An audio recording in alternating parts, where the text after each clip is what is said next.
Welcome to the Subjective Professor podcast, where we reject coercion and hypocrisy. It is Wednesday, May 14th, 2025, episode 387, The Need for Trade Deals and the Importance of Black Markets. So, anyway, I was trying to think about what to talk about today. A lot of people have been talking about some of the interesting things that Trump has been saying in Saudi Arabia, particularly as it pertains to neocons, and the fact that he's making deals all over the world. Maybe he's a great deal maker, okay, but a lot of the deals, why do we need him to make these deals? I mean, do we really need this? Especially since as Trump is going around the world, people are bribing him. I mean, $400 million Air Force One, they just give it to him. Like, is anyone really thinking that there are no strings attached to that plane? I don't know. It seems like there's the insinuation or implication that, of course, yeah, they're going to ask for favors or they want to try to grease the wheels a little bit to have something go their way. And then if you take a step back and look at and think about trade deals as a whole, they're basically fascistic in nature. It's an aspect of fascism, right? So the government is now going to tell you who you're allowed to do business with, how much it's going to cost, who you should not do business with. So in other words, business has to happen with the permission of the government. And when the government gives permission, or when they favor this nation as opposed to that nation, uh, they're following political designs. They're following some political agenda. So someone in government or connected with government doesn't like what a country is doing. So then the government tells everybody in the country, don't talk to that person, don't do business with that person because we're going to bomb them eventually. And so for whose benefit is all of this? Well, it's certain special interest groups. Uh, you know, Maybe it's to follow the agenda of globalists or whoever is controlling the international banking system, whatever. Maybe it's oil companies. For a long time, when there was a war in the Middle East, people said it was for oil. Well, maybe it's for oil, maybe it's for natural gas, maybe it's for something else. Who knows? Uh, I know that Libya and Iraq was to protect the US currency. So, I mean, it could be for anything. But without the government, if I needed something, I just simply have to go on the internet and find someone who is selling it, and then I can buy it direct from that person, right? I just need to look for someone who has it, maybe look for someone who's selling it for a little bit uh, a lower price. Maybe someone has it at a better quality, but I don't need the government to do that for me to say, oh, no, no, you can't buy it from this country that's selling it at a very low price, at a very high quality. Oh, no, no, you have to buy it from this person. And if you think about it, the United States has the most expensive products, whether the quality is less or better, it doesn't matter. It's more expensive than anywhere else you can get. It certainly is much more expensive than other countries that produce the same exact thing. And so, because of this imbalance, because of this difference in the value of the currency, I guess we need trade deals. But otherwise, we don't need the government to do the shopping for us. Government, however, tries to sell us on the idea that yes, it needs to control trade so that it can hand out favors, to people to do things in a certain way, or to do control trade in service of someone else, right? Let's just say country X, greases the wheels with the American government so that it does certain business with it as opposed to its chief competitor, right? And so that's how a lot of deals are made. Maybe it's not better, maybe it's not cheaper, But hey, I'm going to bribe these public officials so then they buy their stuff from me. And so my competitor loses money and perhaps even hopefully go out of business. Uh, just think about how much government you need to go shopping at your local grocery, right? How do you know this grocery is better than that grocery? Who's going to do the research for you? Are you going to be safe? None of these questions are really relevant. People might make you think that they are, but if you think about it, most businesses do not want to poison their customers. They want healthy customers so that they have repeat business, so that they come back again and continue to shop at that business. And so if I'm going to sell products that kill my customers, I'm not going to get that repeat business. They're going to tell their friends, and pretty soon I'm going to lose all my customers. So this is true even on the international level. Then you can hear stories like today I saw, excuse me, Jimmy Dore was talking about a Chinese maglev train that went 620 miles an hour, which is faster than commercial planes. And if you think about it, I've said this many, many times, maybe not on this podcast, but in class I would talk about it all the time. There is no check-in period. You don't have to come in an hour early just to ride your train, right? And so if we had bullet trains here in the United States, then it would be faster than taking a plane, right? It's much more convenient, less invasive than riding a plane. And plus, if we had bullet trains or we had maglev trains going at 600 miles an hour, yeah, definitely it would be a lot faster than trains, probably a lot more, excuse me, planes, and probably a lot more pleasant than air travel these days. And anyway, I saw the maglev technology a long time ago.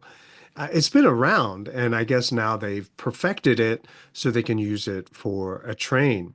I remember when I saw maglev technology, they were suspending magnets over a piece of iron, and they were saying, "Look, we could do this for trains, and it would be frictionless trains. They would be able to go so fast, right?" And so it was the next step after bullet trains.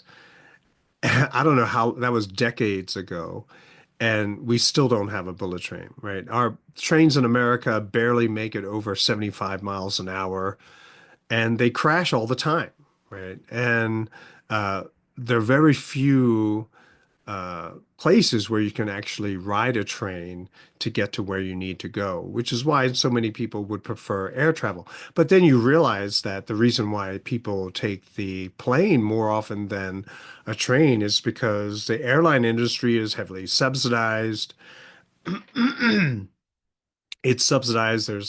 The train industry has a monopoly, and so that's why you just have a very poor train rail industry and a sort of somewhat robust airline industry here. And then on top of it all, you got unions, you got corporations, you got congressional districts, re-election problems, so that the system never changes. It never gets better. We don't ever get a bullet train, much less a maglev train. Now, these protectionist policies trying to insulate America from all this dangerous modernization, it doesn't work and it's not a good thing. In other words, if you think about it, it doesn't help us that we're falling behind the rest of the world. That's why the United States has to bully other countries all of the time because they're getting better. They're becoming more advanced than the United States. We're just becoming a dump, a slum full of homeless people and criminals who loot instead of shop, right? I mean, this is the kind of country we're becoming, and we're keeping out all of these great ideas.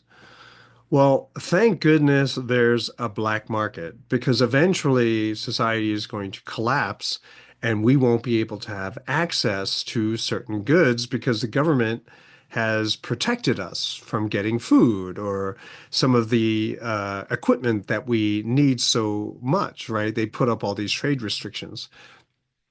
And so one day everything is going to collapse. And what I would always tell all of the students that I had when I was teaching in college, I said, the first thing you got to do is you got to figure out where the black market is.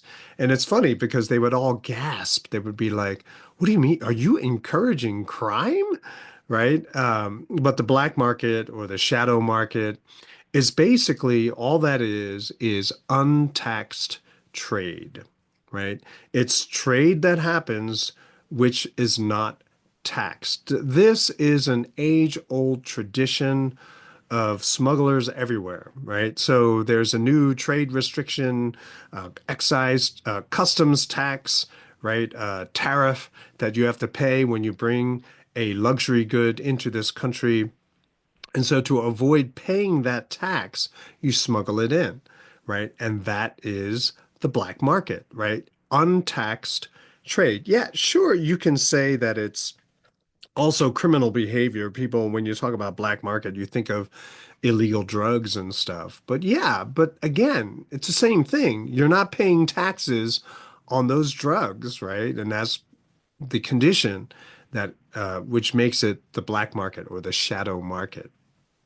You can come up with all these other different definitions. Perhaps you might be offended by the way I'm talking about the black market, right? Because you're like your morality is preventing you from seeing the practicality and the importance of the black market. So maybe that's you're running up against one of the sides of your box. And so you're going to offer a more narrow definition of the black market. But let's face it, all it is a place where you don't pay taxes, where the government does not control, regulate, or dictate what is bought and sold there, right? So the critical aspect of a black market is the lack of taxation. Lack of taxation means no government oversight. Anything goes, right? So there was an article that I used to assign to students. It was back in 2009, but I did a search just now to see if there's an updated version of it. And people just want to talk about the criminality, the criminal aspect of the black market. So America's Growing Black Market, Freedom in Action. This is by Anthony Gregory and this is from 2009. I'm just going to highlight some of the lines from this very, very brief article. I used to read along to the class, read it in class, the whole thing in its entirety because it is just so good. But anyway, so I'm just going to read excerpts of it and just to convey to you and hopefully change your mind about the black market if you do have a negative view of the black market. Hey, even Ron Paul talked about the black market and how everyone knew where the black market was. It would set up right in front of the police station, and that's where you would get some meat or, other goods that you couldn't get in the regular market because of rationing and things like that. So everyone, of course, the police are not going to arrest everyone because their wives are shopping there, right? So anyway, so here's some lines from that juicy article. Perhaps the biggest surprise about America's shadow economy is its size. And it runs a list of other countries, but America's economy is so much bigger than all of these other countries that its shadow economy amounts to nearly 8% of its GDP in the ballpark of $1 trillion. Yes, the black market in the United States is about $1 trillion a year. And that was in 2009. So obviously it is much more than $1 trillion now. Many nations wouldn't survive if not for their gray and black markets, right? So particularly in the Soviet Union, when the government has almost complete control of the country and how it does business, everyone's starving, right? There are no goods available at the stores. You have empty shelves. And so you need to use the black market to get the stuff that you need, right? Even in North Korea, there's a big black market, I am sure. Uh, Continuing, this expanding black market in America demonstrates something important, the capacity of the market to exist without the state, right? So, we don't need, as I was the point I was trying to make, we don't need Donald Trump to make any kind of trade deals, right? All he's doing is catering to certain special interest groups to make certain deals a certain way so that they benefit, and then we all get to pretend America's back, right? That America is number one because we had a president who's going to make trade deals for certain special interest groups, and the rest of us have to pay.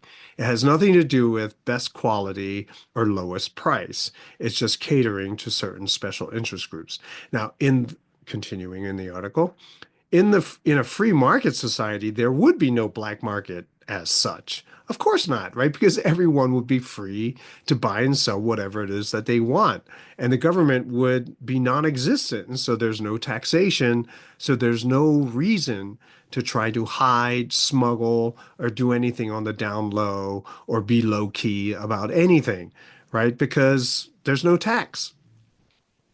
Continuing, but consider most of the illegal trade works and thrives. People get what they want out of it. Most illegal drug transactions are upheld and carried out honestly, with most economic actors walking away from the transactions satisfied.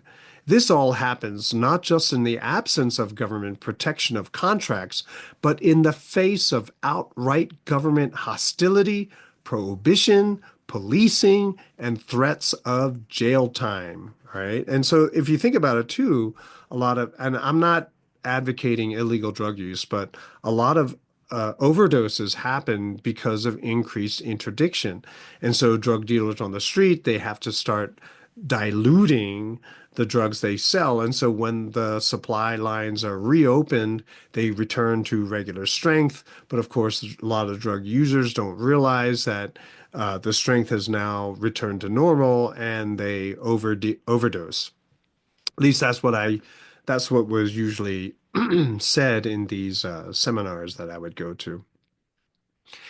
If a market can operate without the government protecting it, and indeed while the state is attempting at great cost to obstruct it, then we can safely argue that it would probably operate fine and even better without the state being involved at all. Right? Think about how much we are spending on, uh, you know, drug enforcement, right? DEA, and all those all those what is it, narcotics departments in the police force, all of that stuff. We have to pay for that, and so people are trying to avoid getting caught. They have to pass on the increased costs to the customer. That's $1 trillion is moving around in the economy in direct confrontation with state intervention shows that the market is self-organizing. Self-organizing, emphasis there. You don't need a president to travel all over the world, you know, emitting all those CO2 emissions in his big jet. You don't need someone doing that. You can do it by yourself. That's the beauty of the marketplace, right? And again, just to emphasize, so why is he doing it? Because of certain special interest groups, okay?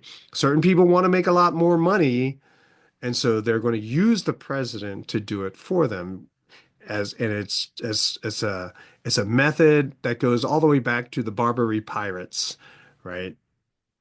Right, get the government to build a navy to protect my ships so I don't have to spend more on security because that'll eat into my profits, right? Just get all the little people to pay for all our navy ships and they get to provide security for all my ships to maintain my business. It's just so weird. Once you put it that way, in that subjective perspective, then you might get a little bit outraged.